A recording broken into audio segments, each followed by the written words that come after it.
مسند امام احمد بن حنبل کے اندر روایت فرماتے، امام ترمذی کے اندر روایت فرماتے، من حلف بغیر اللہ فقد اشرک، کہ جس نے اللہ کے علاوہ کسی اور کی قسم کھائی اس نے شرک کیا، یعنی شرک اصغر کیا۔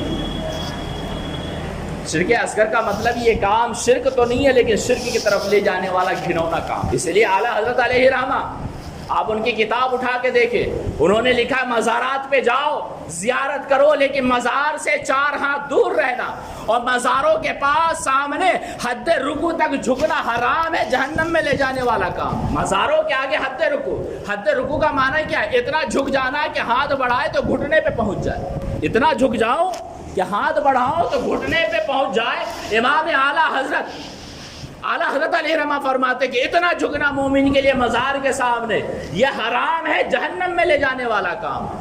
لیکن ہم کیا کریں؟ اعلیٰ حضرت علیہ رحمہ فرماتے 4 ہاتھ مزار سے دور رہنا، لیکن ہم کیا کرتے ہیں؟ اعلیٰ حضرت علیہ رحمہ کو ہم مانتے ہیں تو ان کی باتوں کو بھی تو مانو، صرف نام لینے سے کام نہیں چلے گا، ان کی باتوں پہ عمل کرو گے تب دنیا میں پہچان بنے گی۔ یا نبی کہنے سے کوئی کام نہیں چلتا، بلکہ نبی کی سنتوں کے رنگ میں اپنے آپ کو رنگ لو تو دنیا تمہیں پہچان جائے گی کہ تم غلام مصطفیٰ۔ میرے اسلامی بھائیوں، آپ سے گزارش کی جا رہی ہے کہ ہمارے اسلامی بھائی چندے کے لیے کھڑے ہوئے ہیں مدرسے کے، کیا آپ بڑھ چڑھ کے مدرسے میں حصے داری لیں اور زیادہ سے زیادہ تعاون کریں، اس لیے کہ ہم اور آپ جانتے ہیں کہ اسی سے ہمیں دین کا کام کرنا ہے، اور حالات کو آپ دیکھ رہے ہیں تو ضرورت اس بات کی ہے کہ ہم جلد سے جلد مدرسہ قائم کر کے یہاں سے دین کا کام کریں، جہاں سے عشق مصطفیٰ اور دین کی صحیح ترجمانی ہو، اور دین کو صحیح طریقے سے لوگوں کو سمجھایا جائے۔ لہذا آپ سے گزارش ہے کہ بڑھ چڑھ کر اس میں حصہ لیں اور زیادہ سے زیادہ تعاون کریں۔ اللہ تبارک و تعالیٰ آپ کے مال و زر میں بھی پناہ برکتیں عطا فرمائے۔ ایک بات درود شریف پڑھیں، اللہم صلی علی سیدنا مولانا محمد وعلی آلہ وصحبہ وسلم۔ نبی صلی اللہ علیہ وسلم فرماتے ہیں من حلف بغیر اللہ فقد اشرک، کہ جس نے غیر اللہ کی قسم کھائی اس نے شرک کیا۔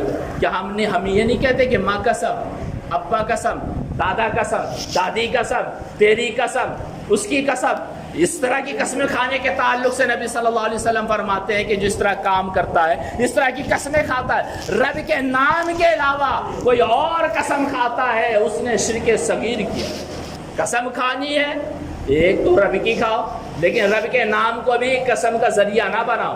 جب ضرورت آ جائے اور جہاں شریعت قسم کھانے کی اجازت دیتی ہے وہاں رب کے نام کی قسم کھاؤ، اس سے پہلے قسم نہ کھاؤ۔ ہم نے آج رب کے نام کو قسم کا ذریعہ بنا لیا۔ ہم رب کا نام لے کے، مجھے تعجب ہوتا ہے کہ بھیکاری بھیک مانگتا ہے 10 روپیہ رب کے نام پہ مانگتا ہے، ہم قسم کھا کے بات بھی کیا ثابت کرنا چاہتے ہیں کہ میں نے روٹی نہیں کھائی ہے۔ اتنی ہلکی پھلکی رب کے نام کو آپ نے اتنا ہلکا سمجھ لیا۔ ارے اللہ یہ جو لفظ ہے اس نام پہ مانگنا ہے تو رب سے جنت مانگ سکتے ہو، تمہیں جنت عطا فرما دے گا۔ آپ 10 روپے کے چکر میں پڑے ہو۔ اس لیے امام عبدالرزاق فرماتے ہیں کہ کوئی تم سے رب کے نام پہ مانگے، اللہ کے نام پہ مانگے تو مت دینا، ورنہ یہ مانگنے کا ذریعہ بنا دے گا رب کے نام کو۔ امام عبدالرزاق کا حوالہ دے رہا ہوں، اور یہ ایک بہت ہی بحث ہے، موضوع ہے، اس پہ آپ جب مل کے اگر بات کریں گے تو بتا سکتا ہوں، مکمل سمجھا سکتا ہوں، ورنہ حوالہ دے کے میں آگے بڑھتا ہوں۔ امام عبدالرزاق فرماتے ہیں کہ رب کے نام پر اگر تم سے کوئی بھیک مانگے تو اسے قطعی مت دینا، اگر دے دو گے تو رب کے نام کو بھیک مانگنے کا ذریعہ بنا لے گا۔ اور آج ایسا ہی ہو رہا ہے کہ ہر محلے بازار میں رب کے نام پہ دے دو، میرے رب کے نام پہ تم بھیک مانگ رہے، اس رب کے نام پہ تو رب کو مانگ لو، رب کو مانگ لو اور اس کی جنت کو مانگ لو، وہ جنت عطا فرما دے گا۔ میرے رب کے نام کو، لفظ اللہ کو اتنا ہلکا سمجھ رکھا ہے کہ ایک روٹی مانگ رہا ہے، ارے کائنات کی بادشاہت مانگ لے، اس سے وہ بادشاہت عطا فرما دے۔ تو اللہ کے نام کے علاوہ آپ کسی کے نام کی قسم نہ، جب ضرورت پڑ جائے، اس کی تفسیر بہت ہے کہ اس میں قرآن کی بھی قسم کھا سکتے ہیں، نبی کی بھی قسم کھا سکتے ہیں، یہ علماء الگ بحث کی ہے۔ یہ بات سمجھ میں آ رہی ہے؟ تو میں یہ شرک صغیر بتا رہا تھا کہ ریاکاری بھی ہے اور دوسرے کے اللہ کے علاوہ غیر اللہ کے ناموں کی قسم بھی کھانا ہے۔ کیا ہمارا دل ان سے پاک ہے؟ جب ہم نے لا الہ الا اللہ کہا ہے تو ان سے بھی پاک ہونا ضروری ہے ہمارا دل۔ آخری معنی لیتے ہیں چونکہ وقت کم ہے۔ آخری معنی مفسرین فرماتے ہیں ملجا، جس کی پناہ لے، مصیبتوں میں جس کی طرف بھاگ کے جائیں۔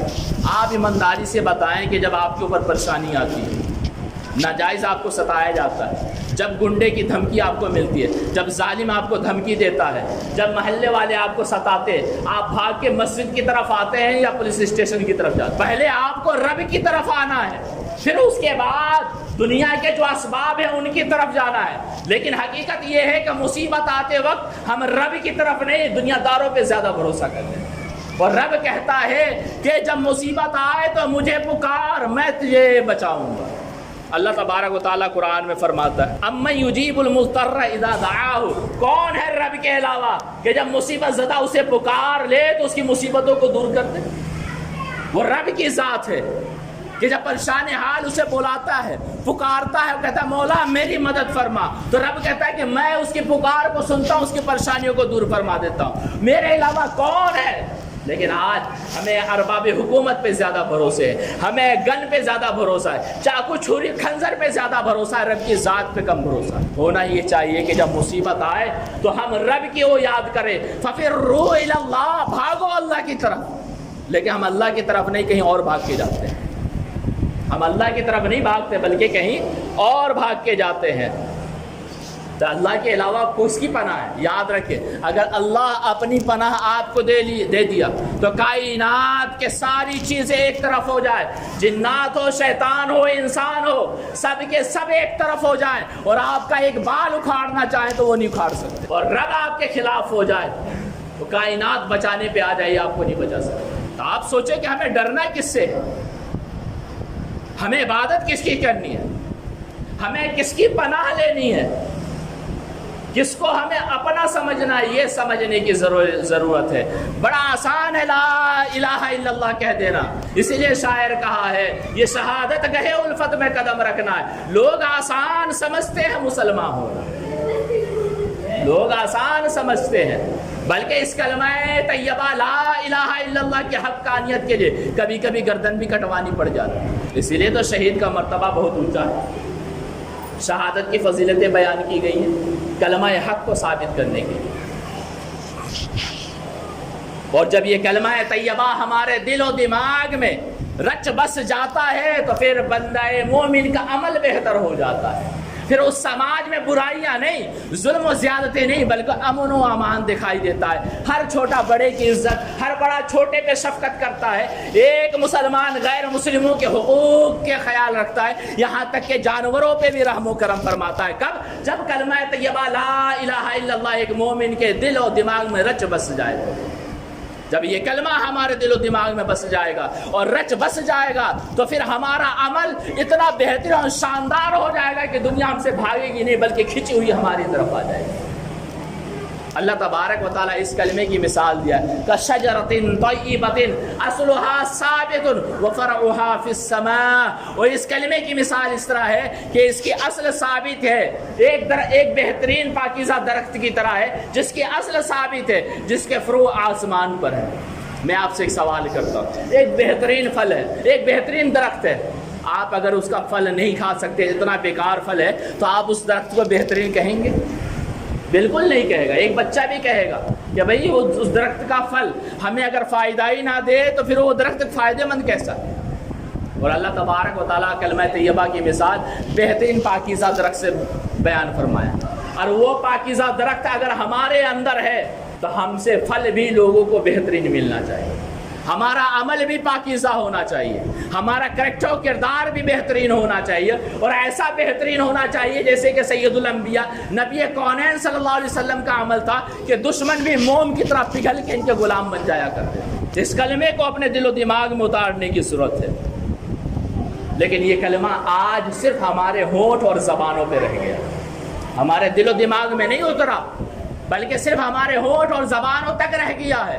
اسی وجہ سے کوئی انقلاب برپا نہیں ہوا۔ صحابہ نے کہا تھا تو وہ عرب جہاں پہ ظلم و زیادتی کا بازار گرم تھا، جہاں عورتوں کو بازاروں میں بیچا جاتا تھا، جہاں عورتوں کو پیدا ہوتے ہی دفنا دیا جاتا تھا، جہاں بھائی بھائی کا دشمن تھا، وہاں ایسا امن و امان پھیل گیا کہ ایک بھائی اپنا پراپرٹی دوسرے بھائی کے نام کر رہا تھا۔ صرف یہ کلمہ جب صحابہ نے قبول کر لیا تو پوری دنیا میں انقلاب پیدا ہوا تھا. اس لیے جب ابو طالب پہ آ کے کافروں نے دباؤ ڈالا، قریش سے کفار نے دباؤ ڈالا کہ اپنے بھتیجے کو روکو کہ وہ کلمہ طیبہ کو فروغ نہ دے، تو نبی صلی اللہ علیہ وسلم نے فرمایا تھا عرب کے سامنے کلمۃ واحدۃ، ایک کلمہ ہے، اگر تم اسے سچے دل سے قبول کر لو تملکون بہل عرب، تو اس کلمے کی برکت سے عرب کے تم مالک بن جاؤ گے اور پورا عجم، پوری دنیا تمہاری غلامی میں آ جائے گی.